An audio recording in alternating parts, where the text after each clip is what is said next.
This is Mark Fisher, and welcome back to MFF TV's Kettlebell tutorial. Now that you're familiar with the general shape of the kettlebell swing, it's time to make things even sexier. The first element I'd like to address is the rhythm of the kettlebell swing. You should appreciate that the swing is really about hip drive. It's about absorbing the weight of the kettlebell in the folded over hinge position, then exploding forward with your hips to make the kettlebell float back up. The key word is float.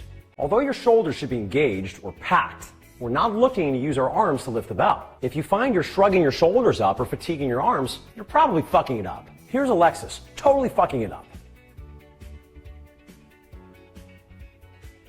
Yeah, that's fucked up. You've lifted things with your arms your whole life. It's kind of weird that we're asking you to lift things with your hips. At MFF, we always say that a good kettlebell swing is like a good sexual relationship. It's built on a foundation of trust and respect, but eventually you must make the kettlebell your dirty fucking slut bitch whore.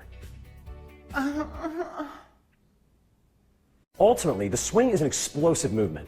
You fundamentally can't do it well if you're timid. That said, if this is all new, be easy on yourself. After all, if it's your first date, it's kind of weird to pull out the nipple clamps at the restaurant. While we'll eventually want whips and gags and leather and role-playing and donkey punches, it's totally okay to start with some missionary. You'll notice at the top of the swing, the kettlebell's momentarily floating in the air. I can even have a moment of jazz hands while it floats. Now, I don't want you to try that just yet, but I want you to have at least an idea of what the optimal movement quality should be.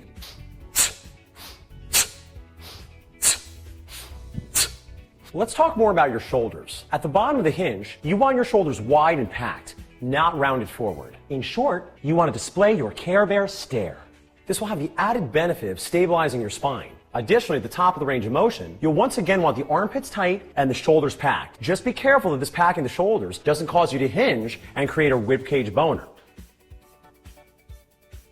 Lastly, let's talk a little bit about your feet. Ideally, you want your feet anchored in the ground with the arches pulled up. Although you may feel like the weight is further back in your heels than you're used to, you will still want to press the pads of your toes into the ground.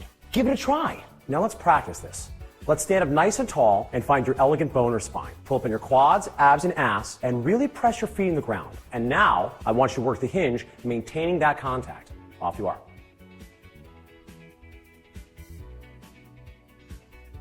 Ideally, as you do this, your toes will dig in the ground, splayed like a velociraptor, with talons clawing into the earth, displaying their passion for musical theater.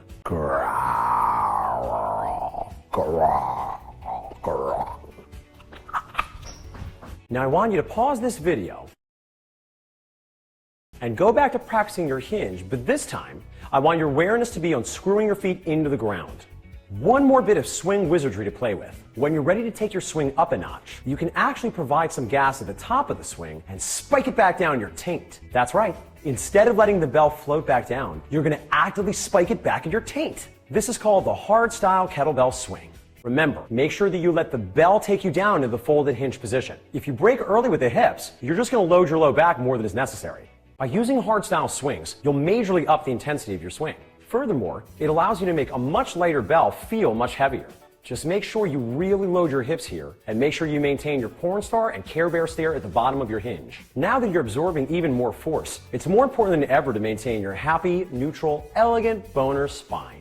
Well, there you have it. You now know a shit ton about kettlebell swings. Remember, kettlebell swings are an amazing exercise, but like anything that's brand new to you, you can expect that there will be a bit of a learning curve. Because of the kettlebell swing's unique, explosive properties, mastering this movement is key for getting great results quickly. By taking your time and reviewing the videos in this series over and over, you'll be on your way to creating the health and hotness body of your dreams. Thanks for watching, and if you dig the info, share with your friends. Keep watching for more videos in our Ninja Essentials series. Let's have a dance party.